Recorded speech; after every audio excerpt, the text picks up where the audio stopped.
మీకు చెప్పనా, ఈ రోజు చెప్పిన వాక్యం అంతటా కూడా నేను అనుభవించాను కాబట్టి, అనుభవపూర్వకంగా చెప్పాను కాబట్టి ఈ రోజు ఈ స్థితిలో ఉన్నాను.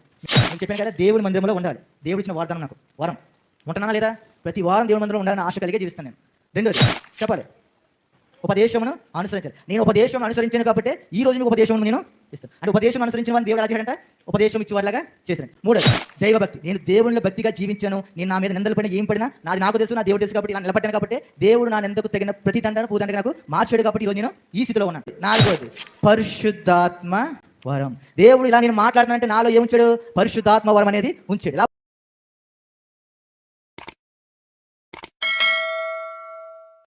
సరే, వాక్యంలోకి వెళ్దాం. నేను చెప్పబోయే అంశం ఏమిటంటే దావీదు గారు పొందుకున్న వరములు. దావీదు గారు పొందుకున్న వరములు. మరి దావీదు గారి గురించి మనందరికీ కూడా తెలుసు. మరి దావీదు గారు కొన్ని వరములు అనేవి పొందుకున్నారు.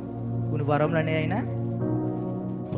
ఆ వరములు ఏంటనేవి మనం ఈరోజు తెలుసుకుందాం. అపోస్తుల కార్యములు 13వ అధ్యాయము 34వ వచనం. అపోస్తుల కార్యములు 13వ అధ్యాయము 34వ వచనం చదువుకుందాం. మరియు ఇక కుళ్ళు పట్టకుండా ఆయనను మృతుల్లో నుండి లేపుటను బట్టి దావీదునకు అనుగ్రహించిన పవిత్రమైన వరములను మీకు అనుగ్రహింతును, అవి నమ్మకములైనవని చెప్పింది. చాలు. ఇక్కడ చూడండి, ఆయన మృతుల్లో నుండి లేపుటను బట్టి దావీదునకు అనుగ్రహించిన పవిత్రమైన వరములను మీకు అనుగ్రహింతును. ఎవరికి ఇచ్చిన వరములంట? దావీదుకి ఇచ్చిన వరములు కూడా ఎవరికి ఇస్తారంట? ఎవరికి ఇస్తారంటే అండి? మనకిస్తారంట. మరి ఎంతమందికి మీలో వరములు కావాలి చెప్పండి? ఎవరికి వద్దా వరములు? దేవుని నుంచి వచ్చే వరములు వద్దా? కావాలన్న వాళ్ళు చేతులు ఎత్తండి. అందరూ ఎత్తుతారు. సరే, అలా ఎత్తిన వాళ్ళు అందరూ గుర్తుపెట్టుకోండి. లాస్ట్ మాట్లాడుకుందాం. సరే, అయితే దావీదు గారు చెప్పండి, దావీదు గారికి ఇచ్చిన వరములు ఎవరికి ఇస్తారంటే? ఎవరికి ఇస్తారంటే అండి? మనకి ఇస్తారంట. మనకే కదా. సరే, ఫస్ట్ వరం ఏంటనేది తెలుసుకుందాం. కీర్తనల గ్రంథము 27వ అధ్యాయము 4వ వచనం. కీర్తనల గ్రంథము 27వ అధ్యాయము 4వ వచనం. కాదే, కీర్తనల గ్రంథము 27వ అధ్యాయం 4వ వచనం. యెహోవా యొద్ద ఒక వరము అడిగి తిని దానిని నేను వెతుకుచున్నాను, యెహోవా ప్రసన్నతను చూచుటకును ఆయన ఆలయములలో ధ్యానించుటకును నా జీవిత కాలమంతయు నేను యెహోవా మందిరములలో నివసింపగోరుచున్నాను. చాలు. ఇక్కడ చూడండి, యెహోవా మందిరములలో నివాసింపగోరుచున్నాను. ఫస్ట్ వరం ఏంటంటే ఆయన సన్నిధిలో ఉండే గొప్ప భాగ్యం. ఆయన సన్నిధిలో ఉండే గొప్ప భాగ్యం. చూసారా? ఫస్ట్ వరం ఏంటంటే ఆయన సన్నిధిలో ఉండే గొప్ప భాగ్యం. యెహోవా యొద్ద ఒక వరము అడిగి తిని అంటే దావీదు గారు ఏమడిగారంట? యెహోవా యొద్ద ఒక వరం అడిగారంట. దానిని వెతుకుచున్నాను, యెహోవా ప్రసన్నతను చూచుటకును ఆయన ఆలయంలో ధ్యానించుటకును నా జీవిత కాలమంతయు నేను యెహోవా మందిరంలో నివసింపగోరుచున్నాను. చూసారా? మనం వాక్యం చదివినప్పుడు చాలా స్పష్టంగా, అంటే అక్కడ ఫుల్ స్టాప్ ఉంటుంది, కామర్స్ ఉంటాయి, ఎన్ని ఉంటాయి.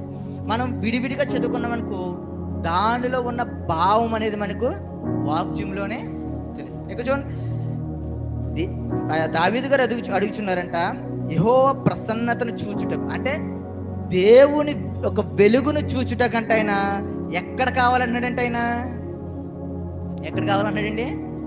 దేవుని మందిరంలో అడుగుతున్నాడంట. అంటే మరి మనం ఎప్పుడన్నా అలా అడిగామా? మనం వరం కావాలంటే ఏమడుగుతాం? మనం నాకున్న అప్పులు తీరిపోవాలని అడుగుతాం, లేదంటే నాకు ఆ ఇల్లు కావాలని అడుగుతాం, లేదంటే నాకు కారు కావాలని అడుగుతాం, లేదంటే నాకు పొలం కావాలని అడుగుతాం. కానీ దావీదు గారు ఇక్కడ ఏమడుగుతున్నాడు?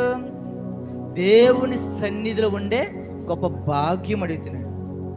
నా జీవిత కాలం అంతయు నేను యెహోవా మందిరంలో. ఎంత గొప్ప మాట చూడండి. ఆయన జీవిత కాలమంతయు, అంటే ఆయన ఈ భూమి మీద ఉన్నంత సేపు కూడా ఎక్కడ ఉండాలని కోరుకుంటున్నాడు ఏంటండి? దేవుని మందిరంలో ఉండాలని కోరుకుంటున్నాడు. మరి మనం ఎన్ని రోజులు ఉండాలని కోరుకుంటున్నాం? మనం 3 గంటలు మాత్రమే ఉండాలని కోరుకుంటున్నాం, లేదంటే ఉపవాస కూటలు 1 రోజు ఉండాలని మాత్రమే కోరుకుంటున్నాం, లేదంటే సభలు పెడుతున్న సభల్లో మాత్రమే ఉండాలని కోరుకుంటున్నాం, లేదంటే ఎక్కడైనా సువార్త చెప్తా సువార్తలో మాత్రమే ఉండాలని కోరుకుంటున్నాం. కానీ ఈయన ఏమని కోరుకుంటున్నాడు? జీవితాంతం దేవుడి మందిరంలో ఉండాలని కోరుకుంటున్నాడు. మరి జీవితాంతం దేవుడి మందిరంలో ఉంటే ఏంటయ్యా మరి నాకు అని అడిగితే, మరి దావీదు గారు ఏ విధంగా అయితే మరి రాజు అయ్యాడో మనం కూడా అదే రీతిగా దేవుడి యొక్క గొప్ప ఏమవుతుంది? భక్తులు. మరి అవ్వాలని ఆశ ఉంది అందరికీ ఉంటుంది ఆశ. ఆశ కలిగిన ప్రాణం దేవుడు తృప్తిపరచును గాక. ఆమేన్ అన్న మాట చాలా స్పష్టంగా గట్టిగా చెప్పాలి. ఎందుకంటే మీ జీవితంలో జరగబోతుంది గాక అన్నప్పుడు, గాక అనే మీనింగ్ ఏంటనుకుంటున్నారు? అది జరుగును, అంటే జరుగుతాది కాబట్టే గాక అంటారు. అర్థమవుతుందా? సరే, అయితే మనం దేవుడి మందిరంలో ఉన్నప్పుడు, చాలా మంది దేవుడి మందిరంలో ఉన్నప్పుడు ఎందుకండి దేవుడి మందిరంలో ఏముంటుందండి, దేవుడి మందిరంలో ఏముండదు కదండి అని అనుకుంటాం. కానీ దేవుడి మందిరంలో ఉండే సంతోషం ఎంతో వెలకట్టలేనిది కదా. ఈరోజు చాలామంది దేవుడి మందిరాన్ని పోగొట్టుకున్నారు. మరి అలాంటి వారికి మళ్ళీ ఈ అవకాశం రావాలంటే వస్తుందా? మళ్ళీ ఈ మాటలు రావాలంటే వస్తాయా? రావు. కానీ ఏ రోజు కూడా మనం, ఏ వారం కూడా దేవుడి మందిరం అనేది మనం పోగొట్టుకోకూడదు. వారం అనే కాదు, సంఘంలో ఏ కార్యక్రమం జరిగినా ప్రతి కార్యక్రమంలో కూడా మనం ఏమవ్వాలంట? మన వంతు మనం దేవుని మందిరంలో మనం గడపాలి. అలా దేవుడి మందిరంలో గడిపినప్పుడు దేవుడు మనల్ని ఎంతగానో మనల్ని హెచ్చిస్తాడు. సరే, రెండో మాట చూస్తున్నాం. ఫస్ట్ది ఏంటంటే ఆయన సన్నిధిలో గడప. రెండోది ఏంటంటే కీర్తన గ్రంథము 119వ అధ్యాయము 56వ వచనం. కీర్తన గ్రంథము 119వ అధ్యాయము 56వ వచనం. నీ ఉపదేశములను అనుసరించి నడుచుకొనిచున్నాను, ఇదే నాకు వరంగా దయచేయబడి ఉన్నది. చాలు, ఇక్కడ చూసారా? నీ ఉపదేశములను అనుసరించి నడుచుకొనిచున్నాను, ఇదే నాకు వరంగా దయచేయబడి ఉన్నది. అంటే ఏం అనుసరించి నడుచుకుంటున్నాడంట? ఉపదేశం అనగా అర్థం ఏమిటి? బోధించు. దేవుని వాక్యమును బోధించినప్పుడు ఆ వాక్యాన్ని అనుసరించి నడుచుకున్నట్టే ఆయన అడిగిన వరం. చూసారా? ఆయన ఎలాంటి వరం అడుగుతున్నాడో? చాలా గొప్ప వరంలని ఆయన అడుగుతున్నాడు. దేవుని వాక్యము ఇప్పుడు దైవజనులు బోధిస్తున్నప్పుడు కానివ్వండి, సేవకులు బోధిస్తున్నప్పుడు కానివ్వండి, ఆ వాక్యమును ఆయన ఏం చేయాలనుకుంటున్నాడంట? అనుసరించుకోవాలనుకుంటున్నాడు. ఆయన జీవితంలో ఆయన అనుసరించుకోవాలనుకుంటున్నాడు. చాలా మంది మన జీవితంలో దైవజనులు చెప్పినప్పుడు ఆ వాక్యాన్ని తగినట్లుగా మనం ఏమి చేయలేమండి, అనుసరించుకోలేం. అంటే దైవజనులు చెప్పినంత వరకే మనకు వాక్యం. కానీ మన జీవితంలోకి వచ్చేసరికి మన జీవితంలో ఏం చేయగలుగుతున్నామండి? అది దాన్ని అమలు చేయగలుగుతున్నామా? చేయలేకపోతున్నాం. అలా చేయగలిగితే నిజంగా నీకు బాధలు ఉండవు, వ్యాధులు ఉండవు, శ్రమలు ఉండవు. అర్థమవుతుందా? కానీ దేవుని వాక్యము ఏ దైవజనుడు చెప్పినా, ఏ దైవజనురాలు చెప్పినా, ఆ లేఖనంలో ఉన్న సత్యమైన మాటలను ప్రతీది కూడా వారు ఒక రోజు ఉపవాసం ఉండి, లేదంటే మీ కొరకు వారం అంతా ఏం చేస్తారండి? ధ్యానించుకుంటూ మిమ్మల్ని బాగా బలపరచాలి అన్న ఆలోచన కలిగి ఉంటారు. కానీ ఇక్కడికి వచ్చేసరికి మనం ఏం చేస్తున్నామండి? ఆయన గాలి అనేది మనం తీసేస్తాం. ఉపవాస కూడికలు జరుగుతున్నప్పుడు దైవజనులు చక్కటి వాక్యం చెప్పడానికి మీ మధ్యకు వస్తారు. వింటున్నారు అందరూనే? ఉపవాస కూడికలు జరుగుతున్నప్పుడు చక్కగా దైవజనులు మీకు వాక్యం చెప్పడానికి, బోధించడానికి వస్తున్నారు. ఈ బోధించడానికి వచ్చినప్పుడు మీరు ఇంటికి వచ్చిందిరా అన్న చెప్పినట్టు కూర్చున్నారనుకో, మీకు ఏ శ్రమలు ఉన్నాయి, బాధలు ఉన్నాయన్నట్టు దీనంగా వచ్చి దేవుడి మందిరంలో కూర్చున్నారనుకో, ఆయన చెప్పగలిగే అంశాన్ని చెప్పగలుగుతాడా? చెప్పలేడు. చెబుతూ మానేసి పైగా ఇప్పుడు ఏం అంశం చెప్తాడంట? నీ శ్రమలు పోవునుగాక, నీ వ్యాధులు పోవునుగాక, నీ అప్పులు పోవునుగాక, నీ రోగములు పోవునుగాక, ఆమేన్ అంటారు. ఆమేన్ అనగానే కింద కూర్చున్న విశ్వాసులకి ఏమొచ్చేద్దంట? విశ్వాసం వచ్చేది. విశ్వాసం వచ్చేసి అప్పుడు ఏం చేస్తారంటే, ఈ దైవజన్ నా కోసమే చెప్పిన, మా అప్పుల గురించి చెప్పిన, మా శ్రమల గురించి చెప్పినాడని చెప్పి అప్పుడు ఏం చేస్తారంట? ఉజ్జీవంగా ఉంటారంట. ఆ ఉజ్జీవంలాగా ఉంటుంది, కానీ దైవజనుడు చెప్పే అంశం మాత్రం ఉండదు. దైవజనుడు చెప్పాలనుకున్న ఆత్మీయ అనుభవాలు అయినా చెప్పలేడు. మీరు ఏ రోజైతే దేవుడి మందిరానికి వెళ్తున్నాను, ప్రభువా నాకు వరం ఇవ్వి, నేను నీ మందిరానికి వస్తున్నాను, నాకు శ్రమలున్నాయి, బాధలున్నాయి, కష్టాలున్నాయి, అప్పులున్నాయి, ఎన్నున్నా నేను మాత్రం నీ మందిరానికి వస్తున్నాను అన్న ఒక విశ్వాసంతో మీరు దేవుడి మందిరంలో కూర్చుని మీ కళ్ళలో కానివ్వండి, మీ హృదయాల్లో కానివ్వండి, ఆ బాధ కనబడకుండా వినగల ఆశ కలిగి మీరు జీవించినట్లయితే దైవజనుడు ఇంకా గొప్పగా మిమ్మల్ని ఎదురికి నడిపించగలడు. దేవుని నామమునకు మహిమ కలుగును గాక. హల్లెలూయా, హల్లెలూయా, హల్లెలూయా. చూసారండి, మనకు చాలా అప్పులు ఉండొచ్చు, చాలా బాధలు ఉండొచ్చు, చాలా సమస్యలు ఉండొచ్చు. ఎన్ని సమస్యలు ఉన్నా కూడా మనం ఒకటే చెప్పాలి, ఏంటి? ఎవరైనా వచ్చి మిమ్మల్ని బాగున్నారమ్మా అని అడిగినప్పుడు బాగున్నాను ఏమనాలంట? బాగున్నాను, దేవుని కృప వలన బాగున్నాను. మరి అదేంటమ్మా నీకు అప్పులు ఉన్నాయి కదా, అదేంటమ్మా నువ్వు ఈ రోగంతో బాధపడుతున్నావు కదా, అదేంటమ్మా మీ ఇంట్లో గొడవలు ఉన్నాయి కదా అని చెప్పన్నప్పుడు అవన్నీ ఉంటే ఉండొచ్చు, అవన్నీ తీర్చగల ఏకైక దేవుడు నా యందు ఉన్నాడు. హల్లెలూయా, హల్లెలూయా. మరి ఎంతమంది చెప్పగలుగుతున్నాం ఆ మాట? చెప్పండి. ఎవరన్నా ఎలా ఉన్నారమ్మా అన్నప్పుడు ఏ ఉందండి అన్ని బాధలనండి అన్నవనుకో, తోటి అవిశ్వాసులు అంటే ఎవరు? దేవుణ్ణి నమ్ముకొని బిడ్డలకి ఎలా ఉంటుందండి అది? చెప్పండి, ఎలా ఉంటుంది అది? ఇదేంటి వీళ్ళు దేవుడి మందిరానికి వెళ్తున్నాడు కదా, దేవుడి మందిరంలోకి వెళ్తే బాగానే ఉంటుంది కదా అని అనుకుంటారు. కానీ మన బాధను ఎలా కనపరచనివ్వకూడదు, వాళ్ళకి అలా కనబడనివ్వకూడదు అసలని. కానీ మన కళ్ళలో ఉన్న బాధ ఎవరితో చెప్పుకోవాలంట? దేవునితో మాత్రమే మనం చెప్పుకోవాలి. సరే, మూడో దానిలోకి వెళ్తాం. 2 పేతురు రాసిన పత్రిక 1వ అధ్యాయం 2వ వచనం చూడండి ఒకసారి. 2 పేతురు రాసిన పత్రిక 1వ అధ్యాయం 2వ వచనం. తన మహిమను బట్టి గుణాతిశయమును బట్టి మనలను పిలిచిన వాడిని గూర్చిన అనుభవ జ్ఞాన మూలముగా ఆయన దైవశక్తి జీవమునకును భక్తికిని కావలసిన వాటన్నిటికి మనకు దయచూచున్నాడు. చాలు.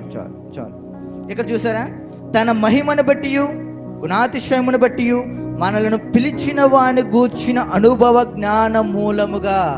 అంటే ఎలాగంట? అనుభవ జ్ఞానము. ఇక్కడ నుంచుని చెప్పిన ప్రతి ఒక్కరు కూడా తన జీవితాల్లో ఏదో ఒక అంశం మీద అనుభవించే మీ హృదయాలకు ఆయన చెప్పగలరు. అనుభవం లేనిది ఎవరు కూడా దేవుని వాక్యం అసలు చెప్పలేరు. అర్థమవుతుందండి? అనుభవం లేనిది ఎవరు కూడా చెప్పలేరు. అందుకని పౌలు భక్తుడు అంటాడు, నా మట్టుకు నేను కరెక్ట్ అయితే మీరు చెప్తే దాన్ని బట్టి నేను ఏం చేస్తానంట మార్చు. కొంతమంది ఏమనుకుంటారంటే నేనే కరెక్ట్ అని అనుకుంటారంట, నేనే కరెక్ట్. కానీ అది చాలా తప్పు. మనం కరెక్ట్ అని ఎప్పుడు కూడా మనం అనుకోకూడదు. మనలో ఏదన్నా తప్పు ఉండొచ్చేమో, ఇప్పుడు నేను చెప్తున్న వాక్యంలో మీకు ఏమైనా తప్పు అనిపించొచ్చేమో, అది నాకు చెప్పగలిగారనుకో, నేను మిమ్మల్ని ఏమన్ను, నేను దాన్ని మార్చుకోవడానికి నేను ప్రయత్నిస్తాను.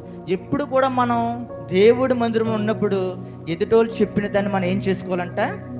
తీసుకుంటూ ఉండాలంట. అంటే ఒకవేళ మనం తప్పు చేస్తామనుకో, బాబు ఇది తప్పురా అన్నప్పుడు, అయితే నేను తప్పు చేస్తున్నానేమో అని చెప్పి దాన్ని ఏం చేయాలంటే మనం ఏం చేయాలి? కరెక్ట్ చేసుకోవాలి. అంతే తప్ప నువ్వెవడో నాకు చెప్పడానికి అన్న మాట మన నోటంట రాకూడదు. యవ్వన పిల్లలు మీకు చెప్తుంటా, ఓకేనా? ఎవరైనా పెద్దవాళ్ళు కానివ్వండి, స్కూల్లో టీచర్స్ కానివ్వండి, మీకు ఎవరైనా చెప్పినప్పుడు అది మనం చెప్పండి, మన మంచిగా చెప్తారు. అర్థమవుతుందా? మనం చెడిపోవాలని ఎవరు కూడా చెప్పరు. చెప్తారండి? చెప్పరు. పిలిచిన వాని గురించిన అనుభవ జ్ఞానము మూలకమైన దైవశక్తి జీవమునకును భక్తికి కావలసిన వాటన్నిటికీ మనకు దయచేస్తున్నాడు. అంటే ఇక్కడ దేనికి దయచేస్తున్నాడంట? జీవమునకును భక్తికి. అంటే జీవం అంటే ఏమిటి? జీవం అంటే మన చెప్పాలి శరీరం. భక్తి అంటే ఏంటి? మనం చేస్తున్న భక్తి. అర్థమైందండి మీకు? జీవమునకును భక్తికి కావలసిన వాటన్నిటికీ మనకు దయచేస్తున్నాడు. అంటే ఇలా మనం చేసినట్టయితే మన శరీరానికి అంటే మన జీవానికి కావలసిన జ్ఞానమును, అలాగే మన భక్తిలో చేయవలసిన భక్తికి దేవుడు మనకు కంపల్సరీ ఇస్తాడు. అర్థమైందండి? అంటే జీవం, మరణ జీవం అని ఉంటుంది కదా, జీవము ఉన్నంత వరకు మనకి ఈ శరీరానికి విలువ. ఒకసారి జీవం పోతే ఈ శరీరానికి విలువ ఉంటుందండి? ఉండదు. ఇప్పుడు దాకా నేను వంశీ అని పిలిచిన వాళ్ళు నా జీవం పోతే నన్ను ఏమంటారు? శవము అంటారు. అంతేనా లేదా? వాడు చనిపోయాడురా అంటారు. అంతేనా? అంతే తప్ప వంశీగాడ్రా అని అంటారా? వంశీరా అని అంటారా? అంటారా? అనరు. ఏమంటారు? ఆయన చనిపోయాడు అని అంటారు. అంతే కదా?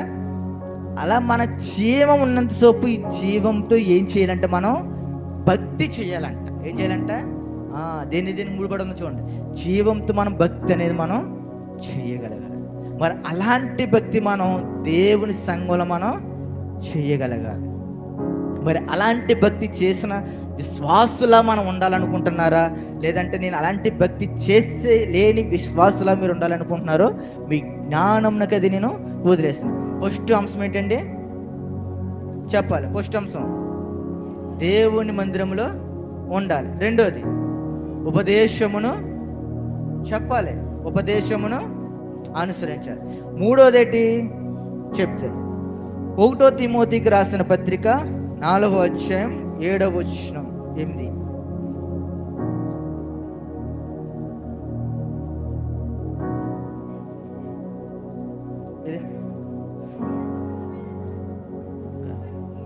ఒకటో తిమోతికి రాసిన పత్రిక 4వ అధ్యాయం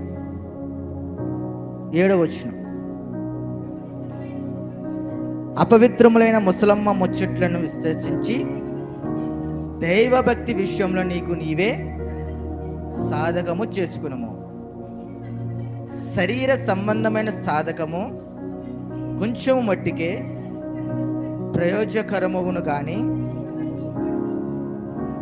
దైవభక్తి ఇప్పటి జీవం విషయంలోను రాబో జీవం విషయంలోను వాగ్దానంతో కూడి ఉన్నన అది అన్ని విషయములలో ప్రయోజనకరము. చాలు. ఇక్కడ చూసారా? అపవిత్రమైన ముసలమ్మ ముచ్చట్లను విసర్జించి. ముసలమ్మ ముచ్చట్లు అంటే ఏంటి చెప్పండి ఒకసారి? లోకంలో ఉన్న మాటలు. మరి ఈ లోకంలో ఉన్న మాటలు మనం మాట్లాడితే దైవభక్తి చేసినట్లా చేయలేనట్లా చెప్పండి? ముసలమ్మ ముచ్చటంటే ముసలోళ్ళకి అంటున్నారు అనుకుంటారు. కాదు, పొడుసోళ్ళకి కూడానే. అంతేనే అక్కడ లేఖనంలో ఏమి రాయబడిందంటే ముసలమ్మ ముచ్చట్లు. పాట కూడా ఉంటుంది. ముసలమ్మ ముచ్చట్లు కట్టి పట్టి పరిశుద్ధ గ్రంథాన్ని చేత పట్టి ఉందా? చాలు. ముసలమ్మ ముచ్చట్లని మనం ఏం చేయాలంట? కట్టి పెట్టాలంట. కట్టి పట్టి ఈ లేఖనమును చేత పెట్టి ఏం చేయాలంటే మనం చేతబడి అంటే చేతబడి కాదు, ఈ బైబిల్ మనం పట్టుకొని చేతిలో పట్టుకొని దేవుని వాక్యం అనేది మనం సువార్తగా మనం ఏం చేయాలంట? ప్రకటించాలంట. మన వంతు మనం ప్రకటించాలంట. అలా మరి ప్రకటిస్తున్నామా మనం? చెప్పండి. ముసలమ్మ ముచ్చట్లు పెట్టమంటే మాత్రం ఇది సందుల్లో మరి కూర్చుని మరి అక్కర్లేని విషయాలు అన్నట్లకి మనకే కావాలి. ఆ పక్కన ఎవడో బండి మీద వెళ్తున్నాడు అనుకో, ఆడెవడో బండి మీద పోతున్నాడే ఆడెక్కడికో వెళ్తున్నాడు, నీకు ఎందుకమ్మా ఆడు బండి మీద వెళ్తేనే? ఆడు ఏ కూరగాయలకు వెళ్ళొచ్చు, ఆడు ఏ కొట్టుకాడికో వెళ్ళొచ్చు. ఒక అన్నా చెల్లెలు ఇద్దరు వెళ్ళారనుకో బండి మీద, అది ఇలాగో రిలేటివ్స్ అని తెలదనుకో, అంగో అక్క ఆడు ఆ బండి మీద ఆ పిల్లలు ఎక్కించుకుని వెళ్ళిపోతున్నాడు పలానా ఓన్ తీసుకుని. అయ్యే అయ్యే ముసలం ముచ్చట్లు అంటే అవసరం మనకు? చెప్పండి, అవసరం మనకు? అయ్యి అవసరం కాదు మనకు. ఏమో ఆ అబ్బాయికి అక్కడ చెల్లి అవ్వచ్చేమో, లేదంటే తన సొంత బంధువు అవ్వచ్చేమో. నేను పాపము చేయట్లేదు వాళ్ళు అనట్లే, కొంతమంది ఉన్నారు. కానీ ప్రతి ఒక్కరూ కూడా అలాంటి వాళ్ళు అనుకోవడం చాలా మూర్ఖత్వం. అర్థమైందండి? మన ఆలోచన విధానం సరిగా ఉంటే ఈ లోకం ఎప్పుడో బాగుపడుతుంది. ఈ లోకంలో ఉన్న ఆలోచన విధానం సరిగా లేకే ఇలాంటి అనార్థాలన్నీ కూడా వస్తాయి. అంతేనే, మన మీద నింద పడినా, మనం తప్పు చేయలేనంత సేపు మన మీద నింద పడినా, లేదా మనకు శ్రమ వచ్చినా, ఏమొచ్చినా కూడా అది రెట్టింపు ఘనతతో మనల్ని హెచ్చిస్తుంది తప్ప దిగజార్చదు మనల్ని. అర్థమవుతుందండి? నీవు తప్పు చేయలేనంత సేపు నీకు నువ్వు నమ్మకంగా ఉంటే చాలు, నీ మీద దేవునికి నమ్మకం ఉంటే చాలు. అది ఎలాంటి విషయమైనా సరే దేవుడే దాన్ని చూసుకుంటాడు. నీకు రెట్టింపు ఘనత, ఆశీర్వాదం అనేది అయినా ఇస్తాడు. ఎవరో నేను ఏదో చేశారు కదా, ఎవరో నేను ఏదో అన్నారు కదా అని చెప్పి మనం ఎప్పుడు కూడా మనం బాధపడకూడదు. అంతేనా? పౌలు భక్తుడు అంటే ఏమంటాడంటే, ఎవడైనా నువ్వు అబద్ధంగా నిన్ను నిందించినను, నీ మీద చెడు పలికినను, అది నువ్వు సహించిన ఎడల నువ్వెంతో ధన్యుడు. అంటే ఎవడైనా నీ మీద అబద్ధ సాక్ష్యము పలికినా, నీ మీద నిందలు వేసినా, నిన్ను తప్పుడు మాటలు అన్నా, నువ్వు దాన్ని ఎలా తీసుకోగలగాలంట? తీసుకోగలగాలి. ఏమని? నేను చేయలేదు, నేనేంటో నాకు తెలుసు, నా దేవుని తెలుసు, నా దేవుడే చూసుకుంటాడు, నా తరపున పోరాటం పోరాడేది ఎవరు? నా దేవుడు మాత్రమే. అలా మనం ఉన్నప్పుడు మన దేవుడు వీటన్నిటిని మర్చిపోయేంత స్థితిలో మనం ఏం చేస్తారంట? తీసుకువెళ్తాడంట. అర్థమవుతుందండి? ఈ అన్నిటిని మర్చిపోయేంత స్థితి, గొప్ప స్థితిని నీకు ఇస్తాడు. మరి అలాంటి గొప్ప స్థితి నీకు కావాలా? అలాంటి గొప్ప స్థితి నీకు కావాలన్నప్పుడు నువ్వు ఎలా ఉండాలంట? దేవుడి మందిరంలో చాలా దైవభక్తి కలిగి, దేవుడి మందిరంలో చాలా దైవభక్తి కలిగి జీవించాలి. అలా జీవించినప్పుడు నీ మీద పడిన నిందవనే, నీ మీద పడిన శ్రమ అయినే, నీకు వచ్చిన బాధ అవనే దేవుడు ఏం చేయగలుగుతాడంట? తీసివేయగలుగుతాడు. అర్థమైందండి? ఎలా ఉండాలంటే మనం దేవుడి మందిరంలో దైవభక్తి కలిగిన వారిలా మనం ఉండాలి. ఫస్ట్ అంశం ఏంటంటే మనం చెప్పుకున్నదే చెప్పాలి. అందరూ చెప్పాలి.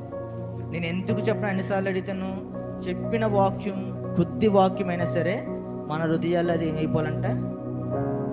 ఉండిపోవాలి. అలాగా మళ్ళీ మళ్ళీ మళ్ళీ మళ్ళీ రాకూడదు. ఇంకా ఒక్కసారి అడిగినప్పుడు ఆహా పలానా రోజు పలానా దైవజనుడు చెప్పాడు అని మనకి వచ్చేది, మన నోట్లోకి అది వచ్చేలా వాక్యం అన్నది. అంతేని మీకు అన్నిసార్లు పలానా ఎన్నోది అని మిమ్మల్ని గుచ్చి అడుగుతుంటాను అనమాట. మరి మీకు ఇసుక్కున్నా సనుక్కున్నా నేను చేసేది ఏమీ లేదు కాబట్టి చాలా జాగ్రత్తగా వినండి. ఫస్ట్ ఏంటండి?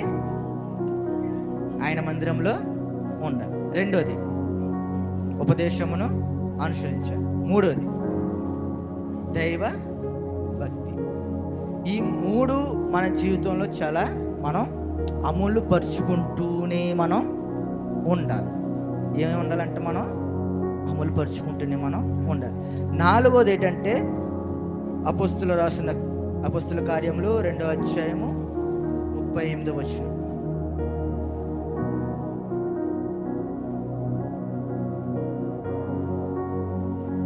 పేతురు, మీరు మారు మనసు పొంది పాప క్షమాపణ నిమిత్తము ప్రతివాడు యేసుక్రీస్తు నామమున బాప్తిస్మము పొందుడి, అప్పుడు మీరు పరిశుద్ధాత్మను వరము పొందుదురు. చాలు.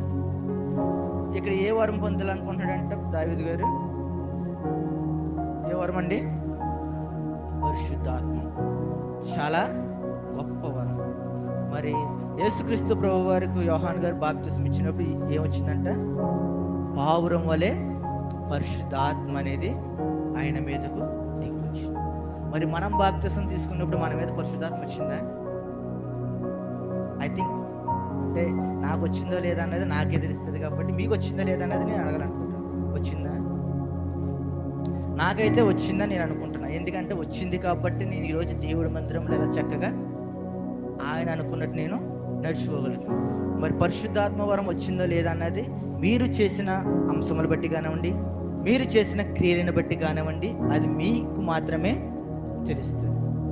మరి మనమంట బాప్తిసం పొందుడి, అప్పుడు మీకు పరిశుద్ధాత్మని వరము.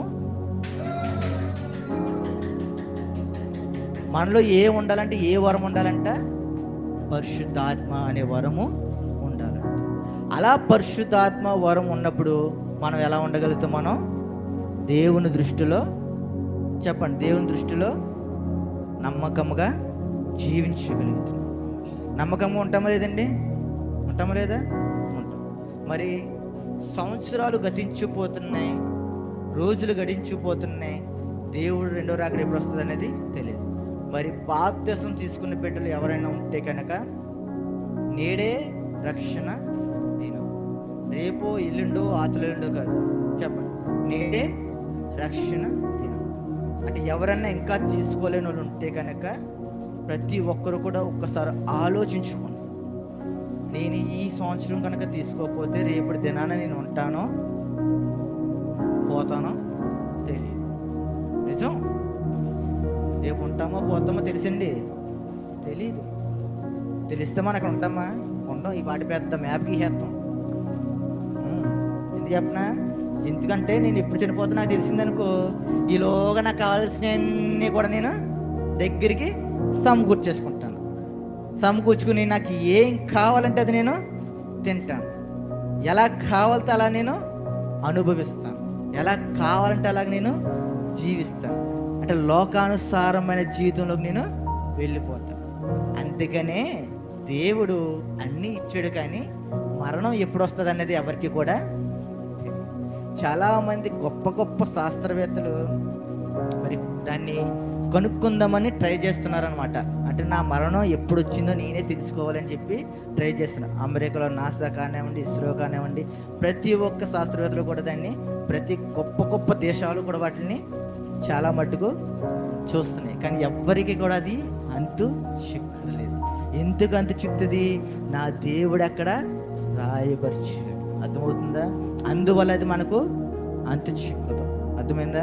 అందుకనే ప్రతి ఒక్కరు కూడా ఆలోచించుకోండి. చక్కగా మనకు అవకాశం వచ్చింది, అవకాశం వచ్చినప్పుడు ఆ అవకాశాన్ని మనం సద్వినియోగం చేసుకోవాలి. ఏ రోజైతే మన అవకాశాన్ని మనం చేద్దాంలే అని నిర్లక్ష్యం చేసామనుకో, ఆ నిర్లక్ష్యం మళ్ళీ ఏం చేద్దంట? ఏం చేద్దండి? కొంపం చేద్దాం. అర్థమైందా? ఇప్పుడు జ్వరం వచ్చింది నాకు జ్వరం వచ్చింది, నేను జ్వరం వచ్చింది కదని చెప్పి, జ్వరమే కదని చెప్పి నేను వదిలేసాను అనుకో, రేపు పొద్దున్నది 2 రోజులు జ్వరం ఉంటుంది, 3 రోజుకి మళ్ళీ టైఫాయిడ్లో పెడుతుంది, 4వ రోజుకి ఇంకో ఫ్యాట్లో పెడుతుంది, 5వ రోజుకి మొత్తానికి కృంగ తీసేద్ది, 6వ రోజుకి పంపేద్ది పైకి. అంతేనా? పైకి పంపేద్ద. వచ్చిన జ్వరాన్ని నేను చూసుకుని దాన్ని తగిన మెడిసిన్ వాడుకుంటే దాన్ని నేను ఏమవుతానంట? కోలుకుంటాను. నా జీవితాన్ని మళ్ళీ నేను చక్కగా గడుపుతాను. అలాగే మన జీవితంలో కూడా ఈ బాప్తిసం అనేది మనం ఎప్పుడైతే తీసుకోవాలన్న ఒక ఆలోచన వచ్చిందో అప్పుడు మనం తీసుకోవడం చాలా మంచిది. దానికి మంచులు లేవు, ముహూర్తాలు లేవు. అర్థమైందండి? నేను అడుగుతున్నాను, మరి బాప్తిసం తీసుకోవాలని వాళ్ళు ఎవరన్నా మంచిగానే ముహూర్తంగా ఏమైనా పెట్టుకున్నారా? లేదు కదా. లేనప్పుడు మరి ఎందుకు ఆలస్యం చేస్తున్నారు? చెప్పండి, ఎందుకు ఆలస్యం చేస్తున్నారు? కొంతమంది నా పెళ్ళి అయ్యాక తీసుకుంటానండి అంటారు, కొంతమంది నా బిడ్డ పుట్టాక తీసుకున్నానండి అంటారు, కొంతమంది నా భర్త మారాక ఇద్దరు కలిపి తీసుకుంటామండి అంటారు. అర్థమైందా? కొంతమంది మా ఇంట్లో ముసలోళ్ళు పోయాక తీసుకుంటామండి అంటారు. అంటే ఈయన బాప్తిసం తీసుకోవడానికి ఇంట్లో ముసలోళ్ళు పోవాలా? అంటే ఈయన బాప్తిసం తీసుకోవడానికి పిల్లలు పుట్టాలా? అంటే వీళ్ళు బాప్తిసం తీసుకోవడానికి పిల్ల అవ్వాలా? మనం బాప్తిసం తీసుకోవడానికి దేవుడికి మనం పెట్టకూడదు. ఏంటి కండిషన్? అర్థమవుతుందా? దేవుడే మనకు పెడతాడు కండిషన్, ఆ కండిషన్ మనం పాటించాలి. అర్థమవుతుందా? అంతే తప్ప నేను కండిషన్ పెడతానంటే కుదురుతుందా? ఇంట్లో తల్లిదండ్రులు కండిషన్ పెడితే కుదురుతుందా? చెప్పండి.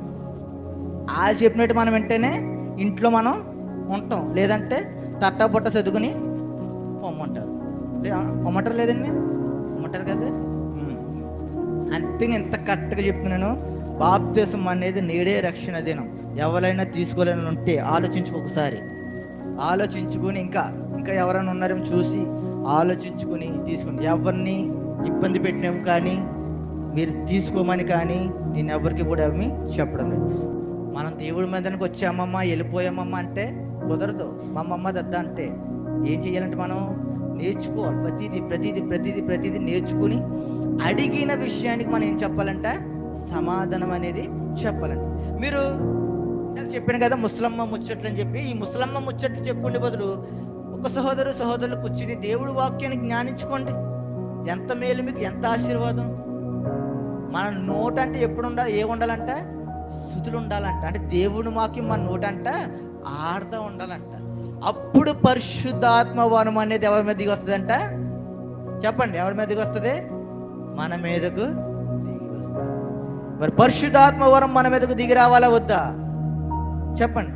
రావాలా వద్దా? రావాలి కదా. మరి ఈ వరములన్నీ ఎవరు కోరుకున్నారంట? దావీదు గారు కోరుకున్నారు. ఈ వరములన్నీ కూడా ఎవరు కోరుకున్నారంట? దావీదు గారు కోరుకున్నారు. మరి దావీదు గారు కోరుకున్న వరములన్నీ కూడా దేవుడు అతనికి ఇచ్చాడు. మరి మనం ఎలాంటి వరములు కోరుకునే బిడ్డలా ఉన్నాం ఈ రోజులో? మనం చాలా మటుకు మనం అలాంటి వరములు ఏవి కూడా మనం కోరుకుంటున్నామండి. ఏ రోజైతే నువ్వు దేవుడి మందిరంలో ఉండాలి అని ఆశ కలిగి, దేవుని స్వార్థనే చేయాలని ఆశ కలిగి ఉన్నప్పుడు నీ అప్పులు కానీ, నీ బాధలు కానీ, నీ సమస్యలు కానీ ఏవి కూడా నీకు గుర్తుకు రావు. నీకు ఒకటే చెప్తున్నాను, నీకు ఏ కష్టం వచ్చినా ఇతరులతో చెప్పుకోవద్దు. వాళ్ళు నీకేం తీర్చరు. ఇంకా నీ ఇంటికి పంపై కూర్చుంటారు. అర్థమవుతుందా? వాళ్ళకి ఏ సమస్య అనేది మీకు తీర్చరు. ఎవరు చెప్పుకోవాలి? రహస్యమందున్న ప్రార్థన గదిలోకి వెళ్ళి నీ దేవునితో ప్రతిదీ నువ్వు చెప్పుకున్నట్లయితే నీ దేవుడిని ప్రతి అవసరమును తీరుస్తాడు. ఆమేన్. దేవుడు మన ప్రతి అవసరమును కూడా ఎప్పుడు తీరుస్తాడంట? ఎప్పుడు తీరుస్తాడండి? రహస్యమందున్న గదిలో. సరే, రహస్యమందున్న గదిలో అని చెప్పాను కదా. మరి దేవుడి మందిరానికి వచ్చినప్పుడు ఎందుకు వస్తున్నాయి మనకు సమస్యలని, వ్యాధులని, బాధలని, శోధనలని? ఎప్పుడు కూడా ఒకటి చెప్తాను, గుర్తుపెట్టుకోండి. నువ్వు దేవుడి మందిరం ఎప్పుడు కూడా నువ్వు ఎత్తకూడదు. చాలా మంది ఆరాధన చేస్తారు. ఆరాధన చేసినప్పుడు ఆత్మతోనూ సత్యముతోనూ ఆరాధించలేదా? అదే చాలా మందిని చూడండి, ఆరాధించినప్పుడు ఆత్మతో సత్యంతో ఆరాధిస్తారా అని అనుకుంటున్నారు మీరు? కొంతమందిని చూడండి, దేవుని ఆరాధించరు. అక్కడ నా అప్పులు తీరిపోవాలి, నా బాధలు తీరిపోవాలి, నా సమస్యలు పోవాలి అని చెప్పి ఏం చెప్తారంట? ఆరాధనలు కూడా మనం ఏం చేస్తున్నామంట? ఆరాధనలు ఎవరిని ఆరాధించాలంట? మనం దేవుని ఆరాధించాలంట, దేవుని గణపరచాలంట, దేవుని మహిమపరచాలంట, దేవుని గొప్ప చేయాలంట. అంతేకాని మనం గొప్ప చేసుకోకూడదు, మనం మహిమపరచుకోకూడదు. మనం చెప్పాలి, మన సమస్యను మనం జ్ఞాపకం చేసుకోకూడదు. అర్థమవుతుందండి? ఎప్పుడైనా సరే దేవుడి మందిరంలోకి వచ్చినప్పుడు, దేవుడి మందిరంలో అడుగు పెట్టినప్పుడు ఇంకా నీకు ఏమి కూడా నీకు మైండ్లో గుర్తుకు రాకూడదు. ఒకటే, నేను తండ్రి నీ చిత్తము నేను ఏం చేయాలి? ఆరాధనలు అదే అడగండి, ప్రార్థనలో అదే అడగండి. నేను నీ చిత్తం ఏం చేయాలి? ఈరోజు దైవజనం చెప్పిన వాక్యం బట్టి నేను ఎలా నడుచుకోవాలి? నా ప్రవక్తన ఎలా ఉండాలి? నేను నీకు మాదిరికరంగా ఉన్నానా లేదా? నేను లోకస్తులకు భయపడుతున్నానా లేదంటే నీకు భయపడుతున్నానా అన్నయ్య మనం దేవుణ్ణి అడగాలి. ఇంటికాడ అదే కోల, దేవుడి మందిరంలోని అదే కోల, ఉపవాస కోటాల్లోని అదే కోల. ప్రతిసారి మనకి అదే బాధ అంటే ఎట్లా? ఇంకా ప్రతి సమస్య కూడా ఎక్కడ చెప్పుకోవాలంటే మనం దేవుడి మందిరంలో కాదు, రహస్యమందున్న ప్రార్థన గదిలో మనం నువ్వు అడిగిన ప్రతి దానికి దేవుడు నీకు జవాబిస్తాడు. నీ పక్కోళ్ళతో కాదు నువ్వు చెప్పుకోవాల్సింది. అర్థమవుతుందా? దేవునితో చెప్పుకో. నువ్వు దేవునితో చెప్పుకున్నప్పుడు దేవుడి ప్రతిదీ కూడా తీరుస్తాడు. దేవుడి మందిరంలో మాత్రం మనం ఎలా ఉండాలి? చక్కగా మనం దేవుని ఆరాధించే వారిలాగా ఉండాలి. కొంతమంది చూడండి, సాక్ష్యాలు చెప్పినప్పుడు ఇంకా సాక్ష్యాలు చెప్పమంటే ఆది కాండం నుంచి ప్రకటన గ్రంథం దాకా చదివేస్తారు. ప్రార్థన చేయమని అంతే. ఒక్కడు గుర్తుపెట్టుకోండి, దేవుడి మందిరంలో క్రమం పాటించాలి. అంటే టైమింగ్స్ పాటించాలి. అర్థమవుతుంది? ఒక్కటి దేవుడి మందిరంలో పాటించాల్సింది టైమింగ్స్. ఆరాధన చేయమన్నప్పుడు ఆరాధన చేయాలి. ఆరాధన అయిపోక ప్రార్థన చేయనప్పుడు దాని గురించి మాత్రం మనం ప్రార్థన చేయాలి. సాక్ష్యం చెప్పమన్నప్పుడు సాక్ష్యం మాత్రమే చెప్పాలి. ఆ సాక్ష్యంలో కూడా ఏం కనబడాలి? నా దేవుడు మాత్రమే కనబడాలి. అర్థమవుతుందా? దేవుడు కనబడ్డ సాక్ష్యాల్లో కొంతమంది సాక్ష్యాలు ఎవరు కనబడతారు? మనయే కనబడితే పక్కోళ్ళు ఏమైనా సాయం చేస్తారేమని రానని ఎవరు ఏమనుకోవద్దు. నీ పక్కోళ్ళు ఎవరు ఏ సాయం చేయరు. అర్థమవుతుందా? ఎవరు సాయం చేస్తారు? ఆ దేవుడు మాత్రమే మనకు సహాయం చేస్తారు. ఎన్ని అంశాలు చెప్పుకున్నాను మనం? చెప్పాలి, నేను ముగిస్తాను. ఎన్ని అంశాలు చెప్పుకున్నాం? 4 అంశాలు. ఒకటి బిగ్గరగా, 2 ఉపదేశమును అనుసరించి వారిలా, 3 దైవభక్తి, 4 పరిశుద్ధాత్మ అనే వరం. ఈ 4 వరములు మనలో ఉన్నట్లయితే మనం కంపల్సరీ దేవునికి నమ్మదగిన వారిలాగా మనం జీవించగలుగుతాం. అలా నమ్మదగిన వారిలా జీవించినప్పుడు మనం ఎట్టి పరిస్థితుల్లోనూ కూడా మనం వెనకడుగు వేయగలమా? వేయలేము. కొంతమంది చేసిన చిన్న చిన్న చేష్టలు బట్టి దేవుడు చాలా దుఃఖిస్తాడండి. దేవుడు చాలా దుఃఖిస్తాడు. ఎఫెసీయులకు రాసిన పత్రిక 4వ అధ్యాయం 30వ వచనం చూడండి ఒకసారి. 30-31 ఎఫెసీయులకు రాసిన పత్రిక 4వ అధ్యాయం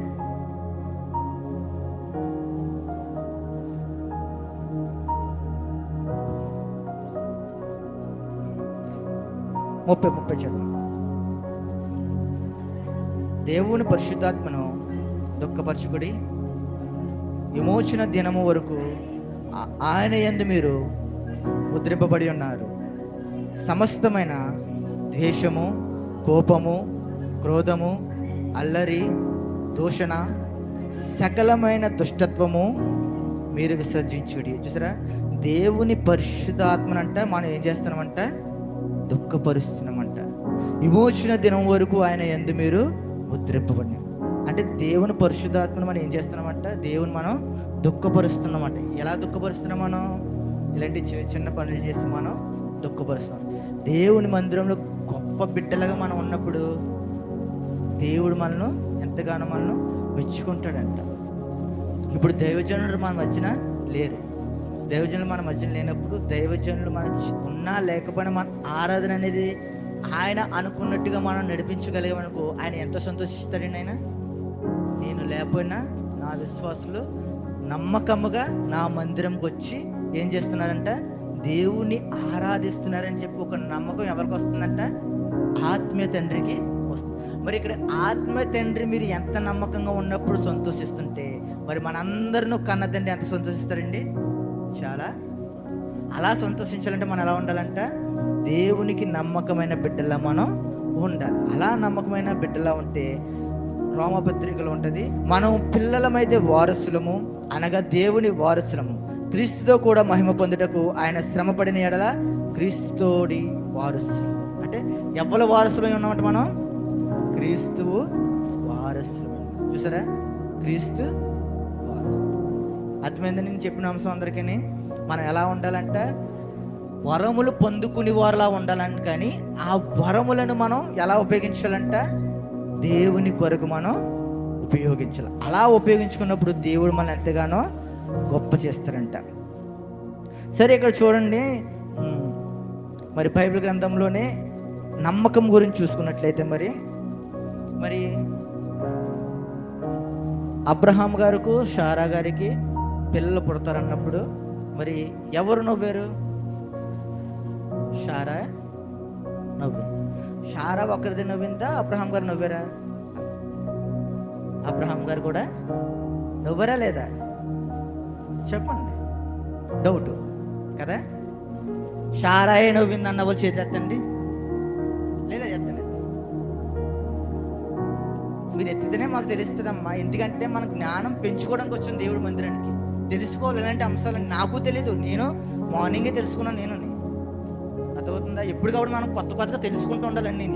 చెప్పండి, షారా గారు ఒక్కరే నవ్వారు అన్నవాళ్ళు చేతి ఎత్తండి ఒకసారి ప్లీజ్.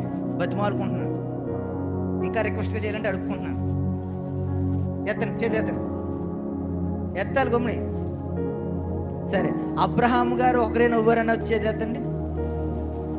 మరీ మంచిది. ఇద్దరు నవ్వలేదు అన్న వాళ్ళు చేతి ఎత్తండి. ఇది ఇంకా సూపర్. ఇద్దరు నవ్వారు అన్న వాళ్ళు చేతి ఎత్తండి. సరే సరే, నేను చెప్తున్నానండి. ఇక్కడ ఎవరో చేతి ఎత్తని వాళ్ళు, మరి నేను ఎలా అంటున్నాను, బాధపడద్దు చెప్తాను, బాధపడద్దు, మరి మరి చెప్తాను, బాధపడద్దు.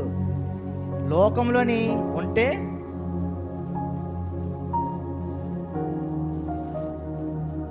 మధ్యలో చెప్పాలి, అయితే పురుషులై ఉండాలి, లేదంటే స్త్రీలై ఉండాలి. మధ్యలో మనం నా నోటంటే చెప్తే బాగోదు. అంతనే అడిగినప్పుడు మనకు తెలుసో తెలియదో మిమ్మల్ని ఏమన్నా బెత్త మీద కొడేస్తాను నేను ఏమన్నా? చెప్పండి, కొట్టను కదా. అయితే తెలిస్తే తెలియదని చెప్పండి. తెలియకపోతే మీకు చెప్తారు వాళ్ళు. చెప్పినట్టు తెలుసుకోవడం చాలా మంచిది. ఎందుకంటే ఈ బైబిల్ ఉన్న జ్ఞానం ప్రతి అంశం కూడా మనం తెలుసుకోవాలి. నేను చెప్తున్నాను కదా, నాకు కూడా తెలియదు. పొద్దున నేను బైబిల్ చదువుకున్నంత వరకు కూడా అబ్రహాం గారు నవ్వారని కూడా నాకు తెలియదు. ఇక్కడ చూసినా, ఏ మందిరంలో చూసినా, ఏ సేవకుడు చూసినా సారా నవ్వింది, సారా నవ్వింది, సారాయే నవ్వింది అని చెప్తారు తప్ప అబ్రహాం గారు నవ్వారని ఎక్కడ కూడా చెప్పలేదు. అందునే ఆదికాండం 17:17 ఉంటుంది చూడండి ఒకసారి అందరూ. చాలు. అప్పుడు అబ్రహాము సాగిలపడి నవ్వి, అంటే అక్కడ అబ్రహాము గారు కూడా ఏం చేశారంట, నవ్వుకున్నారంట. కానీ దేవుడు అబ్రహాము గారిని ఏమి అడగలే. కానీ ఎవరిని అడిగారంట, సారా గారిని ఒకరిని అడిగారు. కాబట్టి ప్రతి ఒక్కరూ కూడా ఏమన్నారంట, సారా నవ్వింది కాబట్టే అంతనే అని అనుకుంటారు కదా. అది అంతనే బైబిల్ని మనం జ్ఞానించాలి. అనుదినము కూడా బైబిల్ మనం చెప్పండి జ్ఞానించాలి. అలా జ్ఞానించినప్పుడు ఇలాంటి అంశాలన్నీ కూడా మనకు తెలుస్తాయి. ఇలా తెలుసుకోవడం చాలా మనకు మంచిది. రేపు పొద్దున మీరు బయటికి వెళ్తారు, అడిగినప్పుడు ఎవరన్నా అడిగారు అనుకో, మరి అబ్రహాం గారు నవ్వారంటే కదా మీకు తెలియదు అని అడిగినప్పుడు మీరు ఎలా చూస్తారు? మా అయ్యగారు చెప్పలేదండి నాకు, మా అయ్యగారు చెప్పలేదు కానీ నాకు తెలదు. దీన్ని తీసేయండి, లెక్కలను తీసేయండి, ఇది ఇంకో క్వశ్చన్ అడగండి అంటాం. ఇంకో క్వశ్చన్ అడిగితే, సింహంలో జయించిన వ్యక్తులు ఒక వ్యక్తి ఉన్నారు కదా, వ్యక్తి పేరు చెప్పండి అంటారు. 2 పేర్లు చెప్తాం, 3వ పేరు చెప్పాం. ఇది కూడా తీసేయండి, ఇది కూడా వద్దంటాం కదా. మనం అడిగిన ప్రశ్నలకు మనం జవాబు చెప్పిన మేధావుల మనం. నువ్వు చెప్పనా, ఈ గ్రంథంలో ప్రతిదీ కూడా మనకు తెలుసు అని అనుకుంటాం, ఏది మనకు తెలియదు. అర్థమవుతుందా? దినదినము నేర్చుకుంటే ఇంకా కొత్త మనకు దొరుకుతూనే ఉంటాయి. అర్థమవుతుందా? ఇంకొకటి, ఇప్పుడు నేను ఇన్ని అంశాలు చెప్పాను కదా, ఎవరు రాసుకున్నారో ఒకసారి చూపించండి నాకు. బుక్లో లేదు, ఎవరో రాసుకోలేదు కదా. ప్రతి ఒక్కరు కూడా ఒకటి పాటించండి. మన దగ్గర ఉండవలసిన ప్రతిదీ కూడా చెప్తున్నాను. సండే స్కూల్లో పిల్లలు చెప్పాను, అప్పుడే గాలి వదిలేసారు, అయిపోయింది కల్పన అయింది. నేను ఎప్పుడైతే సండే స్కూల్ వదిలేనో వాళ్ళు కూడా అన్నీ మర్చిపోరు. మళ్ళీ మనకు కూడా ఎప్పుడు బైబిల్ ఉండాలి, ఒక నోట్ బుక్ ఉండాలి, ఒక పెన్ను ఉండాలి. పెద్దవాళ్ళు అంటే వాళ్ళు రాసుకోలేరు కాబట్టి వారికి ఏమీ తెలియదు. కానీ మనకు అన్నీ రాసుకునే వాళ్ళు అన్నీ తెలుసు కదా. గమనిస్తలే కదా మీరు కదా, ముసలు అయిపోరా కదా, రాసుకోగలరు కదా, వచ్చు కదా. ప్రతి ఒక్కరి దగ్గర వచ్చి వారం నుంచి ఏముండాలంట, బైబిల్ ఉండాలి, బుక్ ఉండాలి, పెన్ ఉండాలి. ఎవరైనా కొనుక్కోవాలని ఉంటే చెప్పండి, నేనైనా కొనేస్తాను. లేదు కదా, అంత దౌర్భాగ్య స్థితిలో మా దేవుడు మనం ఉంచలేదు కదా, కొనుక్కునే స్థితిలో ఉంచాడు కదా. ఓకేనా? ప్రతి ఒక్కరి దగ్గర ఉండాలి, బైబిల్ ఉండాలి, పెన్ ఉండాలి, బుక్ ఉండాలి. ఈ ప్రతి అంశం ఏ దైవజనులు చెప్పిన ప్రతి అంశము రాసుకోండి. పిన్ టు పిన్ పాయింట్ ప్రతిదీ రాసుకున్నారనుకో, ఆ రాసుకున్నప్పుడు మీకు ఒక ఐడియా వచ్చేది అన్నప్పుడు, ఒక ఆలోచన వచ్చేది. వాళ్ళ రోజు చెప్పారు, వెళ్ళిపోతే చెయ్యి ఆటోమేటిక్గా అక్కడికి. అర్థమవుతుందా? అలా మన సంఘం అంతా ఉండాలని నేను ఆశపడుతున్నాను. సరే, మరి ఇక్కడ సారా నవ్వుకుంది కదా, ఎందుకోసం నవ్వుకుంది? దేవుడు వాగ్దానం ఇచ్చిన దానికోసం నవ్వుకుందా, లేదంటే తన వయసుని బట్టి నవ్వుకుందామే, అమ్మయ్య బతికించింది. ఎక్కడ వాగ్దానం బట్టి నవ్వుకున్నదని అంటారు అనుకున్నాను. మంచివారు మీరు అందరూ. తన వయసుని బట్టి అబ్రహాం గారు కానివ్వండి, సారాయి గారు కానివ్వండి నవ్వుకున్నారు. అంటే ఈ వయసులో నాకు దేవుడి వాగ్దానం ఇచ్చాడని చెప్పి నవ్వుకున్నారు. కానీ ఆమె విశ్వాసం ఎక్కడ పోలే. అంతనే హెబ్రీయులకు రాసిన పత్రిక 11:11 ఉంటుంది. ఏమనంటే, విశ్వాసమును బట్టి సారాయు వాగ్దానం చేసిన వాడు నమ్మదగిన వాడని ఎంచుకునేను గనుక తాను వయసు గతించినదైనను గర్భము ధరించుటకు శక్తి పొందెను. ఆమేన్. విశ్వాసమును బట్టి సారాయి వాగ్దానము చేసిన, నమ్మదగిన వాడు నాకు వాగ్దానం చేశాడని ఏం చేసిందంట గర్భము ధరించిందంట. అంటే మన దేవుడు నమ్మదగిన వాడు. ఒక్కసారి చూతులు చెప్తా అందరూని, మన దేవుడు అలాంటి వాడంట, నమ్మదగిన వాడు. దావీదు చేసిన విషయంలో అయినా, ప్రతి మన భక్తుల్లో చేసిన విషయాలైనా, ప్రతి దానిలో కూడా మన దేవుడు నమ్మకంగానే ఉన్నాడు. ఆయన ఇచ్చిన వాగ్దానం ఎప్పుడు కూడా త్రోసివేయరు. అర్థమవుతుందా? కొంతమంది ఇలాంటి విషయాల్లో కూడా ఏం చేస్తారంటే తప్పు పడతారు.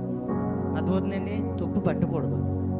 ఎందుకంటే సారాయి నవ్వుకుంది కదా, అబ్రహాం ఎక్కడ నవ్వుకున్నాడు, ప్రతి పాస్టర్ గారు అలా చెప్పారు కదా, అంటే పాస్టర్ గారు అందరూ తప్పే కదా అని అనుకుంటారు.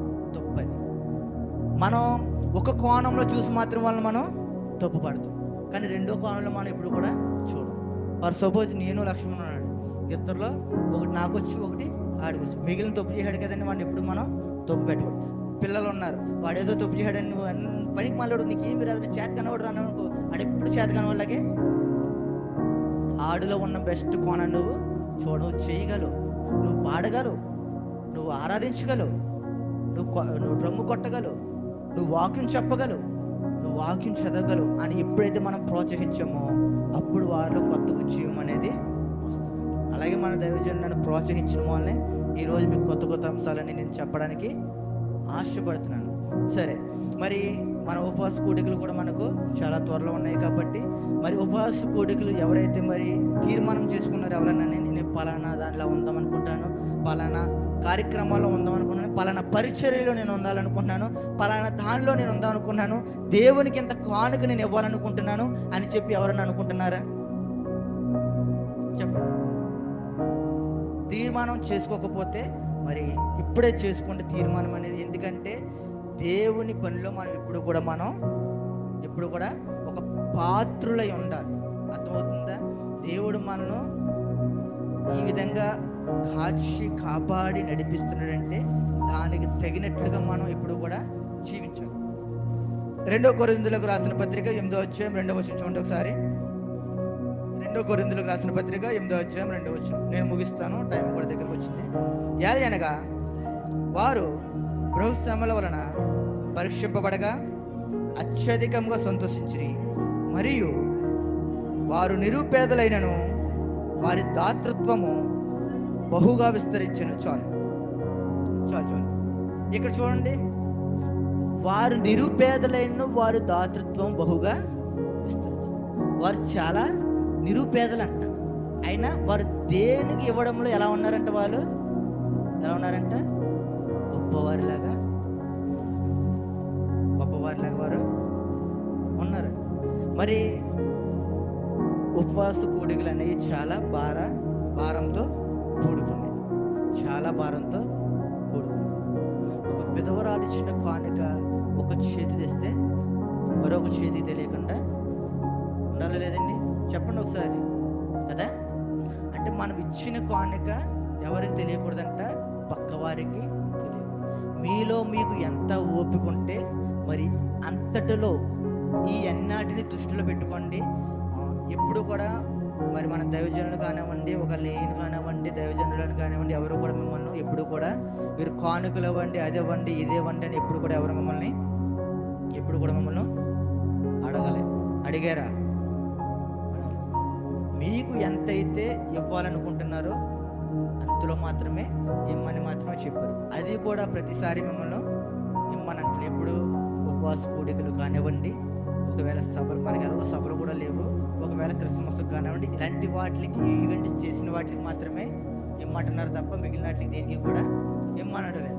అందును బట్టి మరి మీరు గమనించుకోండి, ఇప్పుడు దాకా మనం చెప్పిన వాక్యంలో ఒకసారి హృదయంలో జ్ఞానం చేసుకుని మరి మనం దేవుడికి ఎంత ఇవ్వాలి అర్థమవుతుందా? మనం ఎవరికి ఇవ్వతున్నాం? మనం దైవజనులకు అది ఇస్తుంది. ఎవరికి ఇస్తున్నాం? దేవునికి ఇస్తున్నాం. ఈ సత్య వాక్యము ప్రకటించడానికి మీకు ఒకటి చెప్తున్నానండి, ఆశీర్వాదం కావాలంటే వద్దున వస్తుంది ఉన్నారా? ఆశీర్వాదం కావాలంటే వద్దున వస్తుంది, వాక్యం కావాలంటే వద్దున వస్తుంది. కానీ జ్ఞానం కావాలంటే వస్తుందా?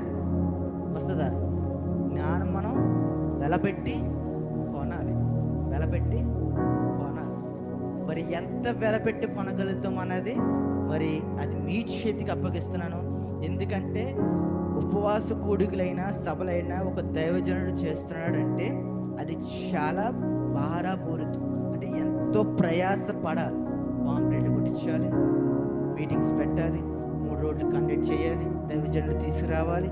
వచ్చిన దైవజనులకు మరి ఉత్తిన పంపిస్తే బాగుంటుందండి? చెప్పండి ఒకసారి మీరే. వచ్చిన దైవజనులకి ఉత్తిన పంపిస్తే వచ్చిన దైవులకి ఎంతో కొంత మనం కానుక అనేది ఇవ్వాలి.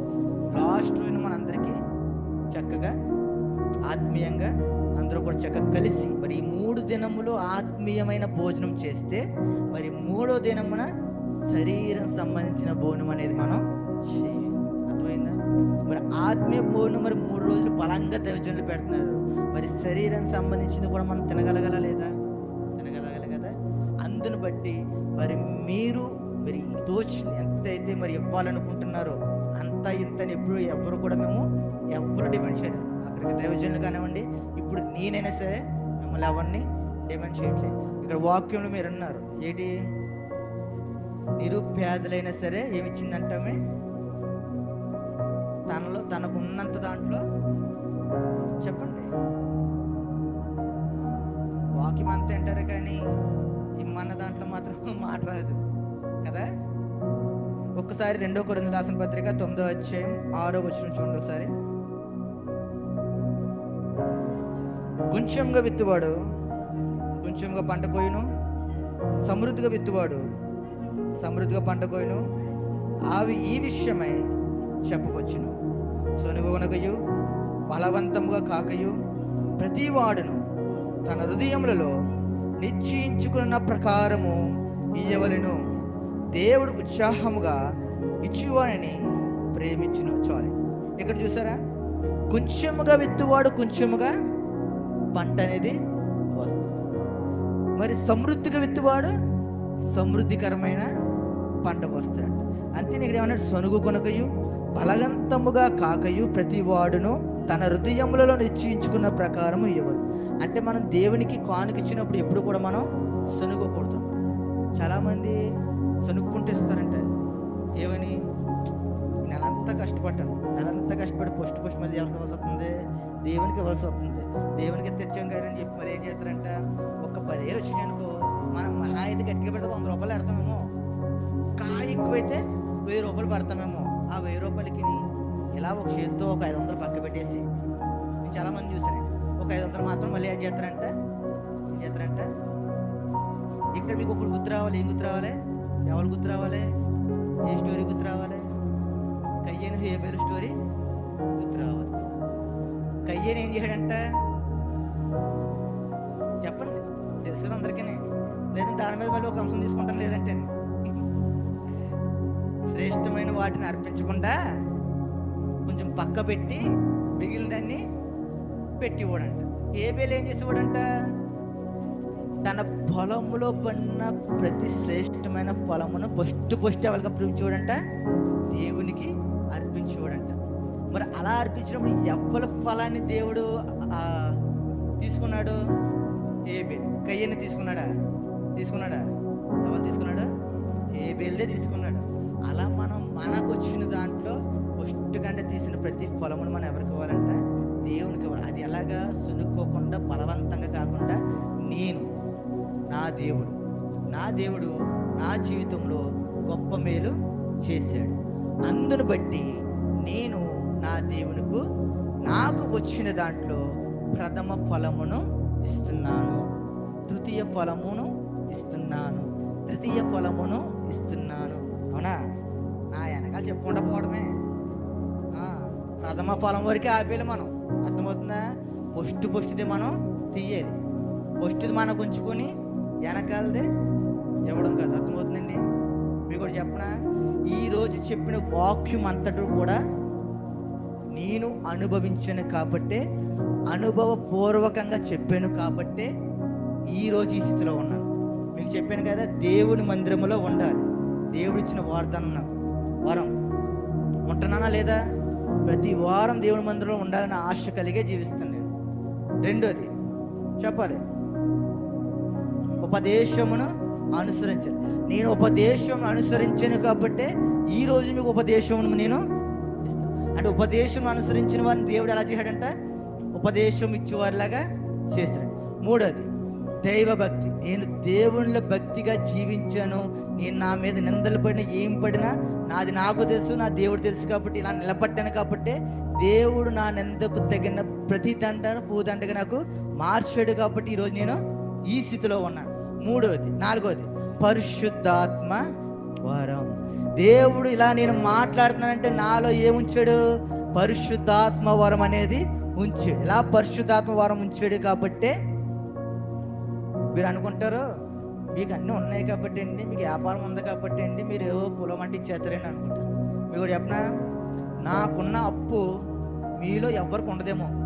మా అమ్మ అడిగి చెప్తుంది, నాకున్న అప్పులు మీ ఊహొక్కట అందవై అంత అప్పు నాకు ఉంది. అయినా ఏ రోజు కూడా నేను అప్పు ఉన్నవాళ్ళగా ఉన్నాను. ఏ రోజు నాకు బాధ ఉన్నవాళ్ళగా ఉన్నాను. ఏ రోజు నాకు శ్రమ ఉన్నవాళ్ళగా ఉన్నాను. ఏ రోజు నాకు జ్వరం వచ్చేవాళ్ళగా ఉన్నాం. అర్థమవుతుందా? నాకు ఈరోజు అసలు బాగోలే. అయినా దేవుడు నన్ను వాడుకున్నాడు. అది ఎవరి కృప? దేవుడిచ్చిన కృప. మనం దేవుడికి ఇస్తే దేవుడు మనకు ఇస్తాడు. అది మరి మా నాన్నగారు ఎంతైనా సరే అండి, వ్యవసాయం చేసినప్పుడు పుష్టు సంచిలోని విత్తనాలు, వ్యవసాయం వచ్చాక విత్తనాలు సంచిలో తీసుకుని వేసుకునేవారు అనమాట. ఏంటి నన్ను ఎలా వేస్తున్నావు అంటే, దేవునికి రది. దేవునికి ఇవ్వాలా అని నాకు తెలియదు అప్పుడు. మరి తెలియక దేవునికి ఇవ్వాలా, పుష్టే దేవునికి పెట్టాలా, అన్నీ అయిపోయాక అప్పుడు దేవునికి వేసి అట్టుకు వెళ్తాను వెనకాలని. ఎందుకు? బద్ధకం అంటే లాస్ట్ అనుకోండి, ఈ బత్తాలన్నీ తాడర మీద ఎక్కిస్తారు. తాడర మీద నుంచి మిల్లికాడికి వెళ్తే, ఆ మిల్లికాడికి వెళ్ళినప్పుడు మనం ఆ మూట ఎక్కడ దింపచ్చు? దేవుడి మందిరంలో. అంటే దేవుడి మందిరం కట్టుకెళ్ళడానికి కూడా మనకి ఏమొస్తుందంట? బద్ధకం. అందుకనే మధ్యలో నేను ఒక యవ్వనస్తుడిగా తప్పుకుపోయాను. అర్థమవుతుందా? మళ్ళీ ఎప్పుడైతే తెలుసుకున్నానో అప్పుడు దేవుడు నన్ను వాడుకుంటాడు. ఎప్పుడైనా సరే మా నాన్నగారు లైన్లో అయినా సరే, పంట పొలాలైనా సరే, దేంటైనా సరే ఆయన కష్టపడిన కష్టార్జితంలో పొస్టు దేవునికి తీసేవారు. నాకు అది అలవాటైంది. అందువల్ల మా జీవితం ఎన్ని అప్పులున్నా కూడా ఏ రోజు కూడా మేము వెనకాడు. ఏ రోజు కూడా అప్పులలో మా ఇంటికి వచ్చి మాకు కట్టండి ఇప్పుడు ఇంకా తిరిగి మాకే ఇస్తాను. మీరు నమ్మకపోతే మా అమ్మమ్మ ఇక్కడే ఉంది సాక్ష్యం, అడగండి కావాలి. ప్రతి ఒక్కరు ఫోన్ చేసి నీకు ఎంత కావాలి తీసుకోండి. ఒకవేళ మా రిలేటివ్స్ వాళ్ళు వెళ్ళి అడిగినా కూడా మాకు ఫోన్ చేసి వాళ్ళు అడుగుతారు, ఇవ్వచ్చా, వాళ్ళు మంచోలేనా అని అడుగుతారు. అంటే అప్పులున్నా మాకు ఇవ్వడానికి సిద్ధపడ్డారంటే ఎవరి కృపది? చెప్పండి ఒకసారి, చెప్పాలి. మౌనం. దేవుని ఆశీర్వాదం మా కుటుంబం మీద ఉంది కాబట్టే ఈరోజు ఎన్ని అప్పులున్నా కూడా ఈరోజు మేము ఇలాగా జీవించగలుగుతున్నాం. ఎందుకు చెప్తున్నానంటే మీ దగ్గర నేను ఏదో తీసుకోవాలనో, మీరు ఏదో సంఘానికి ఇస్తే సంఘం మీద అభివృద్ధి చెందిపోతానో కాదు. ఎందుకంటే మా జీవితం బాగుపడింది కాబట్టి మీరు నాకు తల్లి లాంటి వాళ్ళు, చెల్లి లాంటి వాళ్ళు, అక్క లాంటి వాళ్ళు, అన్న లాంటి వాళ్ళు, తండ్రి లాంటి వాళ్ళు కాబట్టే మీ జీవితాలు, మీ కుటుంబాలు బాగుండాలని నేను నా సాక్ష్యం అనేది చెప్తున్నాను. ఈ వాక్యం నా సాక్ష్యం. అర్థమైందండి? ఈ వాక్యం నా సాక్ష్యం. ఈ వాక్యంలో చెప్పిన ప్రతి అంశం కూడా దేవుడు ఈ రోజు నా జీవితంలో నెరవేరుస్తున్నాడు. అర్థమవుతుందా? అందువలన ఉపవాస కూడికలు మరి త్వరలో ఉన్నాయి కాబట్టి మరి తమ వంతు ఏమైతే చేయాలనుకుంటున్నారో ప్రతి ఒక్కరూ కూడా ప్రతి దానిలో కూడా నేనున్నానని చెప్పే చెయ్యాలి. ఇందాక చెప్పాను, ఆ పాస్టర్ గారు రాదేమో అని అనుకుంటారని ఒక్క యాంగిల్లోనే చూస్తారని అన్నాను. సహోదరులు ఇద్దరు మధ్య ఉన్నప్పుడు అక్క ఆవిడ నీ గురించి ఇలా అందే అని చెప్పినప్పుడు అక్కడ ఏమవుతుందంటే ఇద్దరులోని గొడవ అవుద్దంట. ఆ మాట ఆవిడ చెప్పకుండా తన దగ్గరికి వెళ్ళి నువ్వు ఇలా చేస్తున్నావు కదమ్మా, అలా చేయకూడదు, అది మంచిది కాదు అని నువ్వు సర్ది చెప్పావనుకో, ఆవిడ ఆలోచన విధానం ఏమైపోద్దండి, మారుతుంది. మారేప్పుడు ఆవిడ ఏం చేస్తుందంట, అయితే నేను దేవుడి మందిరం ఇలా చేయకూడదు, అందుకని నన్ను ఎంతమంది ఇలాగా తిట్టుకుంటున్నారు అని చెప్పి వాళ్ళ ఆలోచన విధానం మార్చుకుని మళ్ళీ ఎలా వస్తారంట, పూర్వ రీతిలోకి మళ్ళీ వచ్చి చక్కగా మళ్ళీ అందరితో కలిసి ఉంటారు. అలాగా మన సంఘం అంతా కలిసి, ఎందుకు నేను అలా మన సంఘం అంటే మన సంఘం దేవుని ఏర్పరచుకున్న సంఘం. అంతేనే చూడండి, దేవుని కృపా ప్రార్థన మందిరం, జీసస్ క్రైస్ట్ ప్రేయర్ మందిర్ అంటే దేవుని కృపా ప్రార్థన మందిరం. అందువలన ప్రతి ఒక్కరు కూడా ఎలా ఉండాలంట, దేవునిలో మనందరం సంఘం అంతా కలిసి ఏకమై ఉండాలంట. మరి నేనైతే గత సంవత్సరంలో ఒక తీర్మానం చేసుకున్నాను, 3 రోజులు రుడిగా ఫాస్టింగ్ ఉంటాను అనుకున్నాను, ఉన్నాను. దేవుని సేవకులకు పరిచయం చెయ్యాలనుకున్నాను, చేశాను. మరి అలాగ ఒక్కొక్కరు ఒక్కొక్క తీర్మానం చేసుకోను. నీది ఆ పని, నాది ఈ పని, నీది ఆ పని కదని చెప్పి ఈ పనిలో నేను దూరను, అది చాలా మూర్ఖత్వం. నేను ఉంటానని అనుకున్నాను, సేవకులకు చేస్తున్నాను, సేవకులకే కాదు సంఘంలో కూడా నేను వచ్చి పరిచయం చేశాను. మీరు చూసారా కదా, మీరు వెళ్ళిపోయాక ఎన్ని తుడుచుకుంటూ వచ్చేవాడిని, మళ్ళీ తెల్లారగట్ల నాతో మళ్ళీ పిల్లల్ని తీసుకొని ఆరాధన కూడా పెట్టుకునేవాడు. అలాగా తెల్లారగట్ల జోమ వేకోజోన మనం ఆరాధన చేసుకుందాం. వీలున్న వాళ్ళందరూ కూడా, ప్రతి ఒక్కరు కూడా వీలున్న వాళ్ళు, దగ్గర ఉన్న వాళ్ళు రండి. ఉదయకాల సమయం ముందు మనందరం చక్కగా ఉపవాస కూడికల గురించి మనందరం ప్రార్థన చేసుకుందాం. ప్రతి కుటుంబం గురించి కూడా మనందరం ప్రార్థన చేసుకుందాం. ప్రతి కుటుంబం కూడా దేవుళ్ళు బలపడాలని మనం ప్రార్థన చేసుకుందాం. అలాగే ఉపవాస కూడికల గురించి చెప్పాను కదా, దైవజనులు, రాబోయే దైవజనుల గురించి మీరు అందరూ కూడా ప్రార్థన చేయండి. అలాగే మరి సంఘానికి కావాల్సిన అవసరతలు అన్నట్ల గురించి కూడా మీరు ప్రార్థన చేయండి. మరి కానుకల విషయంలో కూడా మీరు అందరూ కూడా ప్రార్థన చేయండి. మరి ఎవరికి ఎంతైతే ఇవ్వాలనుకుంటున్నారో ప్రతి ఒక్కరు కూడా తన గుప్పెలను ఇప్పి మరి దేవుని మందిరంలో ఇచ్చినట్లయితే నీ గుప్పెలు రెండింతల ఆశీర్వాదాలుగా దేవుడు మారబోతున్నాడు. ఆమేన్. మీ కుటుంబాన్ని దేవుడు దీవించును గాక. మీ జీవితాన్ని ఉపవాస కూడికలో దేవుడు మార్చబోవును గాక. ప్రతి ఒక్కరు దేవుళ్ళు బలపరచబడును గాక. ప్రతి ఒక్కరూ ఆత్మీయంగా ఎదగాలి గాక. ప్రతి ఒక్క విశ్వాసి, నా దేవుడు నన్ను పరిశుద్ధాత్మతో నింపేలాగా చూడాలి గాక. ఆమేన్. ప్రతి ఒక్కరు కూడా గమనించండి. ప్రతి ఒక్క కార్యక్రమంలో కూడా నేను ముందున్నాననే ముందుకే రావాలి. సమయం మాత్రం పాటించండి. సమయానికి ప్రతి ఒక్కరు కూడా రావాలి. ఆ సమయానికి ప్రతి ఒక్కరు వచ్చినప్పుడు ప్రతిదీ కూడా మనకు ముందుకు సాగుతుంది. మరి ఎవరన్నా కానుకలు తెచ్చినట్లయితే కింద దైవజనరాలు ఉన్నారు, మరి వారికి ఇవ్వండి. లేదు ఈ వారం ఒకవేళ తేలేకపోతే మరి మనకి ఇంకా వచ్చే వారం కూడా సమయం ఉంది కాబట్టి వచ్చే వారం మరి తెచ్చుకుని, మరి ఇంకోటి చెప్తున్నాను, ఎవరేమనుకోద్దు, పేర్లు రాయించుకోకండి, చాలా అసహ్యం అది. నేను ఇంత ఇచ్చాను చెప్పి పేరు రాయించుకోకండి. రిక్వెస్ట్గా అడుగుతాను, బతిమాలుకుంటున్నాను. ఎందుకు చెప్పనా, మన పేరు కింద పేపర్ మీద ఉండకూడదు. ఎక్కడ ఉండాలి చెప్పాలి, గట్టిగా జీవ గ్రంథంలో ఉండాలి. పాస్ట్ గారు నా పేరు చదవలేదేంటి, నేను 1000 రూపాయలు కానుకిచ్చాను కదా అని చెప్పి మాత్రం ఎప్పుడు కూడా మనం అనుకోకూడదు. నువ్వు 1000 రూపాయలు కానుకిచ్చు, అది నీకు తెలియాలి, దైవజనులు తెలియాలి, దేవుని తెలియాలి. ఆ 1000 రూపాయలు ఎవరి కోసం వాడుతున్నారు, పని కోసం వాడుతున్నారు. అంతే తప్ప ఆయన సొంత ఖర్చుల కోసం వాడుకుంటలే. ఆయన సొంత ఖర్చుల కోసం వాడుకోవాలంటే ఆయన జాబు సరిపోద్దా లేదా, సరిపోద్దు. అందువల్ల ప్రతి ఒక్కరు కూడా గుప్పెలు ఇప్పి మరి అన్ని గమనించుకోండి. నేనేదో చెప్పాను కదా అని మీరు ఎవరు అనుకోకలేదు. ప్రతిదీ గమనించుకోండి, ఎంత ఖర్చు అవుతుంది ఏంటి, మనం ఎంత ఎత్తే బాగుంటుంది, మన కుటుంబానికి బాగుంటుందని ఆలోచించుకుని దాన్ని బట్టి మీరు మరి దేవుడి మందిరం ఇవ్వాలని మరి ఆశపడుతున్నాను. మరి దేవుడి వాక్యాన్ని దీవించునుగాక.